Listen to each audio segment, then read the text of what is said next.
Survival comes from the planet itself, a cry that can't be any more desperate or any more clear. And now, a rise of political extremism, white supremacy, domestic terrorism, that we must confront and we will defeat. If you read his speech and listen to it carefully, much of it is thinly veiled innuendo, calling us white supremacists, calling us racist, calling us every name in the book.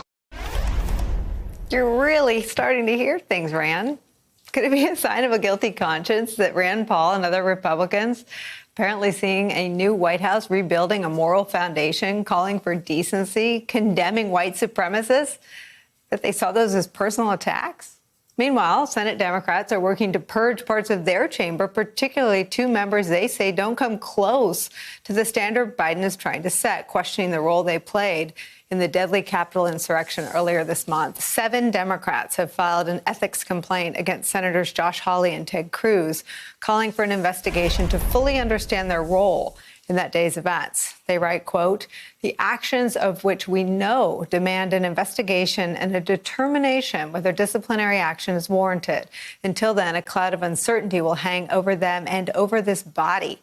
Joining our conversation, Steve Schmidt, former advisor to George W. Bush and John McCain, now Lincoln Project co-founder and MSNBC contributor, my longtime friend. Steve, And I think a lot of our colleagues here would say I should have, but I didn't predict whining about saying we're going to eradicate white supremacy and freaking out when someone says we should start at the truth about the election before we debate tax cuts or other things, as where the Republican Party was heading. Well, for sure. Look, Nicole, we have a real-life autocratic movement in this country that would be supported in the next election by 40% of the country.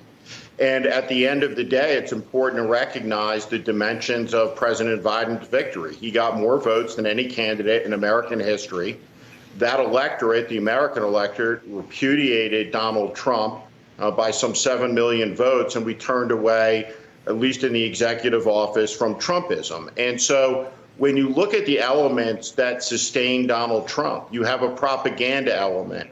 It's sophisticated. Its most mainstream element is Fox News, the biggest element of the propaganda side. You see the cynical elites like Rand Paul, like the seditious Ted Cruz and Josh Hawley and Ron Johnson and the conspiracy theorist nuts in the House of Representatives. You see the financiers of the movement, corporate America, that has funded the political committees that have elected them.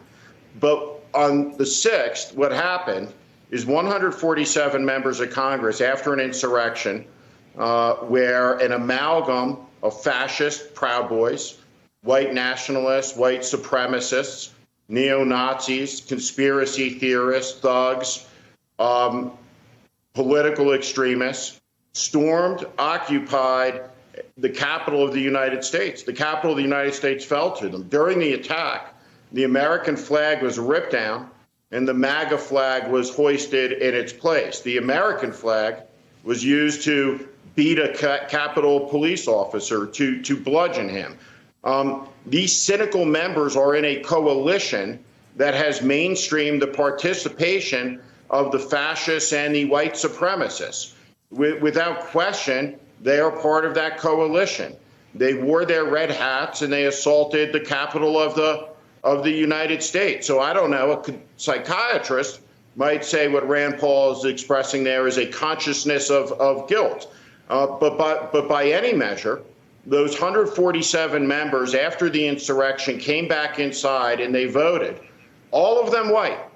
They voted to throw out, on no basis whatsoever, the votes of millions of African Americans, to disenfranchise them, to strip their voice, their constitutional rights, to nullify them, to silence their voice for the purposes of overturning an election, to install the loser of that election into power, which would have resulted in the fall of the 244-year American Republic. That's what happened. Nobody is seeking retribution or revenge for the attack against the people of the United States and against the people's government. We simply seek justice. We seek accountability. If we do not respond forcefully to the sedition, to the attempted coup, we guarantee that there will be another one. And so Rand Paul, this man who has claimed fidelity to the Constitution, has soiled his oath. He has betrayed it. He has become a leading figure in a cult of personality that sought to end the American experiment in the name of Donald Trump.